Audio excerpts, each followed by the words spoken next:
80% మంది ఇంట్లో వంట చేసేవాళ్లు ఎందుకు ఒప్పుకుంటారు? అంతర్స్టైల్ గుడ్డు కూర అనేది అత్యుత్తమమైన కంఫర్ట్ ఫుడ్. దీన్ని కలిసి తయారు చేద్దాం. ముందుగా మాన నుండి ఆస్ గుడ్లు ఉడకబెట్టి పొట్టు తీయండి. రుచులన్నీ పీల్చుకునేలా వాటిపై చిన్న చిన్న కోతలు చేయండి. ఒక పాన్ లో 4 టేబుల్ స్పూన్ల నువ్వుల నూనె వేడి చేయండి. 1 టీ స్పూన్ ఆవాలు, జీలకర్ర వేసి పీచే కరివేపాకు వేయండి. చిటికెడు మెంతులు, చిన్న దాల్చిన చెక్క, ఈకుతుట్లా లవంగాలు, 1 స్టార్ అనాస్ వంటి మసాలా దినుసులు వాసనను పెంచుతాయి. వాటిని చిట్పట్లాడనివ్వండి. ఇప్పుడు ఈ చక్కగా తరిగిన ఉల్లిపాయలు మరియు చీలికలు చేసిన పచ్చిమిర్చి వేయండి.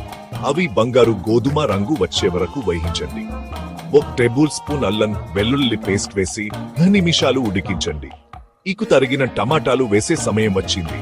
అవి మెత్తగా మరియు గుజ్జుగా అయ్యే వరకు ఉడికించండి. 1 టీ స్పూన్ పసుపు, హల్దీ 1 టీ స్పూన్ల కారం, 1 టీ స్పూన్ ధనియాల పొడి మరియు రుచికి తగినంత ఉప్పు చల్లుకోండి. అన్ని కలిపి కలపండి. పుల్లని రుచి కోసం 1 టేబుల్ స్పూన్ చింతపండు గుజ్జు లేదా నిమ్మరసం పోయాలి.